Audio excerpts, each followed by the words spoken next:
বকেয়া বেতন সহ বিভিন্ন দাবিতে গাজীপুরের ঢাকা-টাঙ্গাইল মহাসড়ক অবরোধ করে বিক্ষোভ প্রদর্শন করেছেন একটি পোশাক কারখানার শ্রমিক ও কর্মকর্তারা। এতে চলাচলে চরম ভোগান্তি পোহাচ্ছেন ওই রুটে চলাচলকারীরা।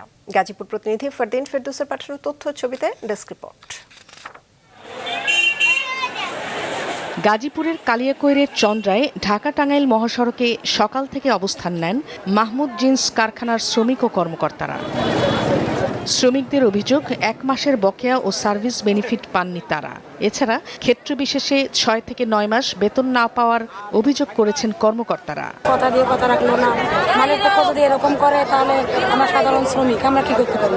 গাড়ি ভাড়া দিবে পাইছি না, দোকান বাকি, রুম ভাড়া বাকি, সব বাকি, নিজে খাবার পাইছি না। কিন্তু আমাদের পাওনাদাররা দিয়ে দিলে তো একটা ঝামেলা হয় না। এই যে প্রত্যেকটি রাস্তা ব্লক করার লোকজন তারাই থাকা, এটা কেমন দেখার? পাওনাদাররা বুঝে না পর্যন্ত আমরা গেটের সামনে থেকে কোথাও যাবো। অন্যদিকে মহাসড়ক অবরোধের কারণে এর আশেপাশে সৃষ্টি হয়েছে তীব্র যানজট। এ অবস্থায় সেখান থেকে চলাচলে চরম ভোগান্তি পোহাচ্ছেন মহাসড়ক ব্যবহারকারী যাত্রী ও চালকেরা। হেঁটে গন্তব্যে যেতে বাধ্য হচ্ছেন অনেকে। সবচেয়ে বেশি বিপাকে পড়েন ওই রুটে চলাচলকারী ঢাকা থেকে উত্তরবঙ্গগামী যাত্রীরা। গাড়ি ঘুরে এদিকে এসে নামাই দিছে, এদিক থেকে এখন যে হাইটে যাইতেছি চিনি না কিছু না, ওই লোকের কাছে জিজ্ঞেস করে যাইতেছি। আমি যাবো অনেক দূরে, কি করবো এই অবস্থা? দেন কয়েকদিন পর রাস্তার মধ্যে এই অবস্থা। এমন অবস্থা ওখানকার খাবার দেবো কেমনে, এখন ফিরবো কেমনে?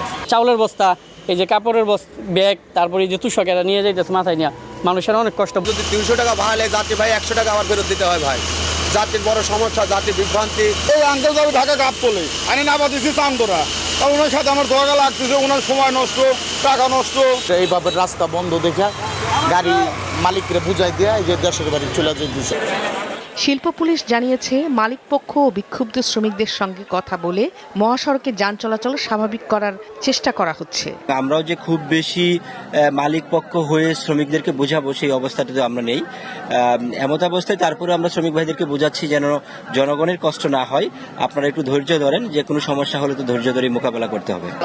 ৩ মাস ধরে প্রায় প্রতিদিনই জেলার কোনো না কোনো সড়ক মহাসড়ক অবরোধ করে বিক্ষোভ করে আসছেন শিল্পাঞ্চলের বিভিন্ন পোশাক কারখানার শ্রমিকরা।